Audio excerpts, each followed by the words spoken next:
friends, I'm Silvia and this is Modeling from Zero, a series of videos by AK Interactive in which we dive into all those topics related in one way or another to scale modeling. In this series, you will discover tips and tricks as well as all kinds of information that you'll surely find useful when working on your scale models. In today's video, we will focus on the most basic aspects of the assembly process, things such as gluing, sanding, as well as how to prepare our workspace so that we have a friendly and comfortable environment to work in. So if you want to learn all this and much more, join us at Modeling from Zero.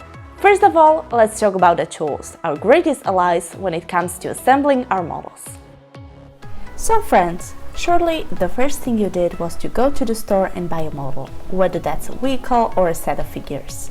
But there are some things that we must take into account beforehand, which are the tools that we are going to need. In this case, we have selected the three most basic ones, which are the files or some kind of sanding material, pliers, and a cutter or modeling knife. We'll start by talking about the sprue cutters and the importance of choosing the appropriate tool for the type of work we are going to do. We all have this type of pliers at home to do crafts or some work around the house. Now I'm going to show you why its use is not recommended when assembling models. You can see that, in the first place, there's the inconvenience of its size. It does not allow us to access the pieces in a comfortable and, above all, precise way.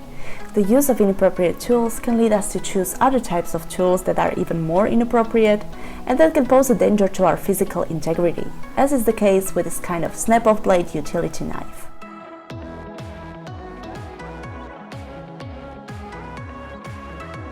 Finally, and with a lot of effort, we have managed to separate the head from the sprue, although we still have a small piece sticking out that we are going to remove with the pliers.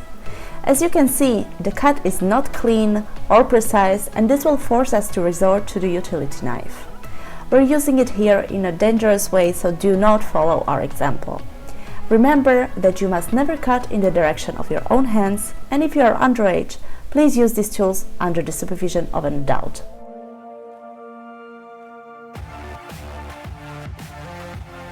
The use of a utility knife to eliminate mold lines can very easily result in us damaging the piece. These examples are just to show you how these tools are not suitable for this type of work. So now, let's see the proper way to do it. As you can see, the sprue remains the same, but now we are going to use the correct tools, in this case the precision cutting pliers by AK Interactive. Here you can see how the cutting part adjusts perfectly to the union of the sprue with the piece. With the correct tool, the plastic piece that we cut out needs minimal cleaning, which we can carry out with the help of the cutter. If used properly, we can also use the utility knife or box cutters to separate the pieces of the sprue, getting to those smaller ones or the ones that are harder to reach. Another essential tool when it comes to the model assembly is a cutting mat. This will be the centerpiece of our workspace. AK Interactive gives you the opportunity to create a workspace that best works for you, using the ZEP system, which is a modeling product ordering system made up of elements that can be connected to each other. This allows us to store the products and tools that we need in a safe, comfortable, and accessible way. To begin, we have chosen these two modules, the glue holder and a small tool holder to have our essential tools easily accessible and held in a safe way. These modules complement perfectly the MDF modules, where we can keep the rest of our tools in a more remote place. Thanks to the wide variety of ZEP modules, we can all configure our workspace in a way that suits perfectly our needs. Let's now look into the different options of materials we can use to sand our models. Files and sandpaper are important tools that will help us prepare the surface of the miniature for subsequent painting. So let's see how they work, shall we? Let's talk about files and sandpaper. The first thing that we must take into account is that we can find miniatures and models made from different materials. There's metal, plastic, and each time more commonly used 3D printed models, which can be made of either plastic or resin. Therefore, depending on the material and the shape of the piece, we will choose one type or another of sandpaper. And what are our options? We have the sanding pads, sticks, and our ever-reliable sandpaper. And it's not just the different options of material that we must consider, there are the different grades. The choice will depend on the result we want to obtain. The more abrasive sandpaper will allow us to remove material faster, while with the less abrasive option, we can achieve a smoother finish. And remember that you must always wear a mask when sanding. The format of the sandpaper that we should use will depend on the piece that we want to sand down. Sanding a wheel is not the same as sanding a flat surface. As you can see in the extensive catalog of AK Interactive, we can find sandpaper of different grit and format that will adapt to our needs in each particular moment. For example, sticks work great when it comes to sanding flat pieces, while their use is not recommended when sanding round parts, since we could end up deforming them.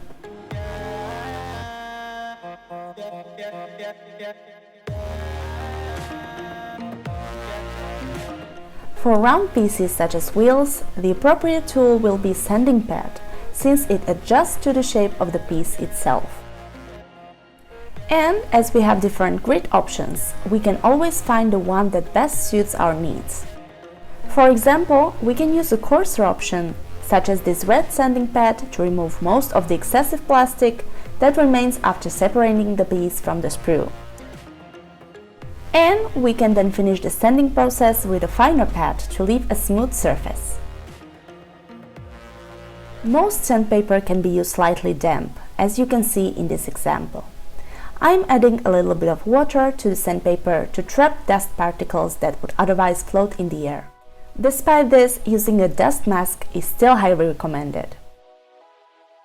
But remember that by using water with our sandpaper, we can prevent the vast majority of the particles that we are removing from the piece from going into the air.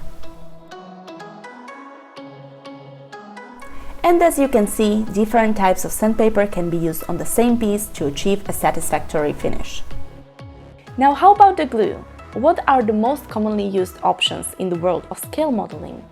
And what are the pros and cons of each of them? Let's find out! Here are the main options of adhesives that we use in scale modeling. We have the cyanoacrylate glue, which is super glue, we have the plastic glue, and the regular white glue.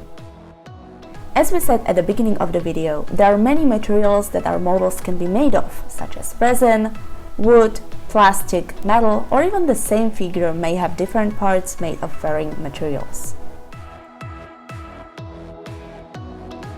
We must bear in mind that not all adhesives are suitable for all materials. For example, we will not be able to glue resin miniature using plastic glue, because no matter how long we wait, the pieces will never stay together. So I'm sorry guys, but the plastic glue will not do. So, in case of a resin miniature, we have two options. If we want the union to be temporary, for example to see how the different pieces fit together, we can use white glue. But if we want a durable and resistant union, we should use super glue instead.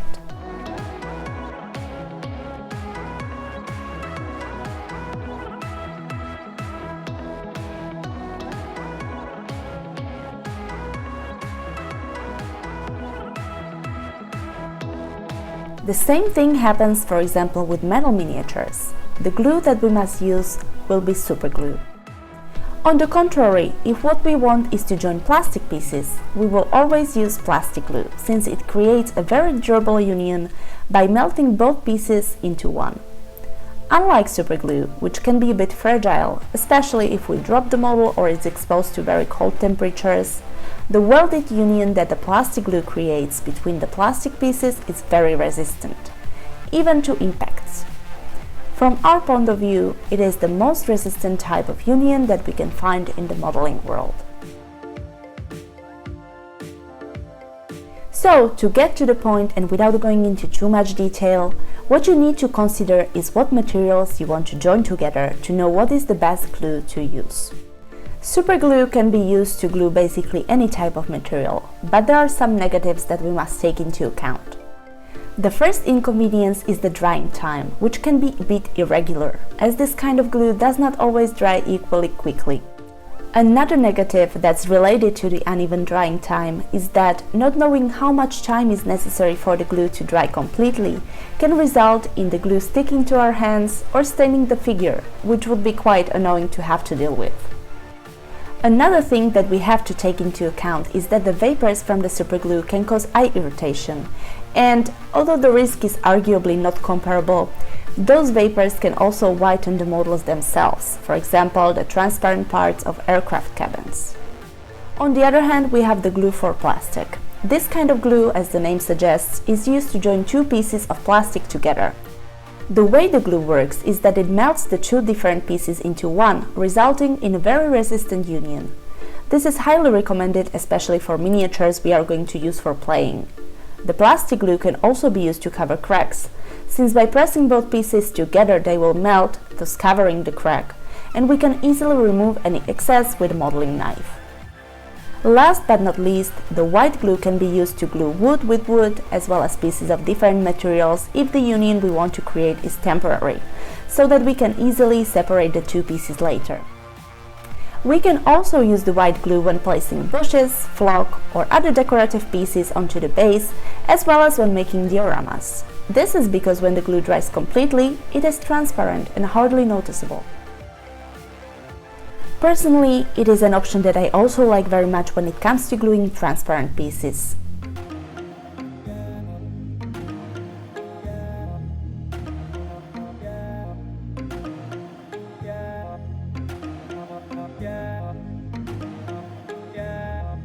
Do you want to see a little tip? Follow me!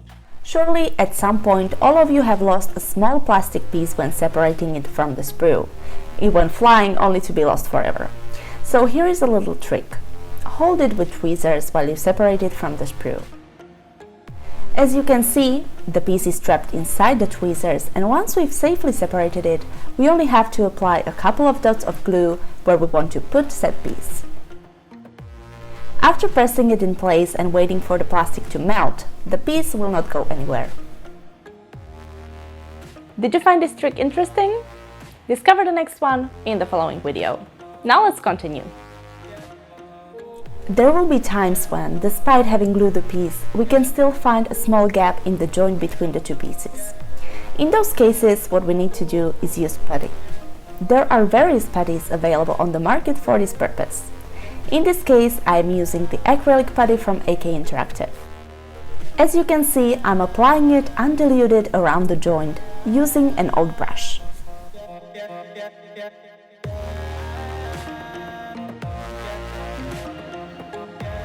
When using putty, it is advisable to be generous with the product, since later we can remove any excess easily using 96% ethyl alcohol and a cotton swab.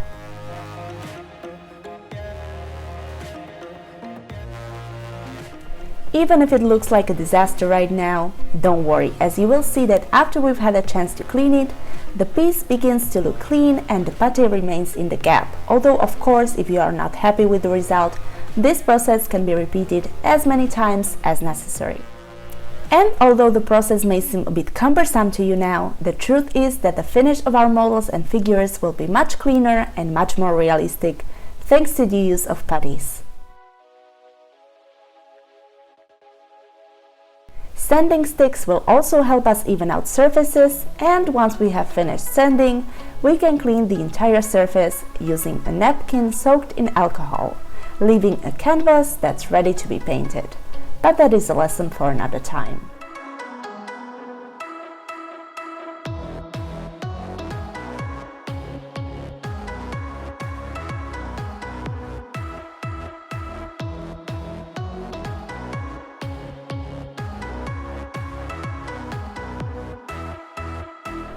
Thanks to all the tricks that we have shown you throughout this video, we have successfully finished this model of a Sherman, the painting of which you will see in a future video.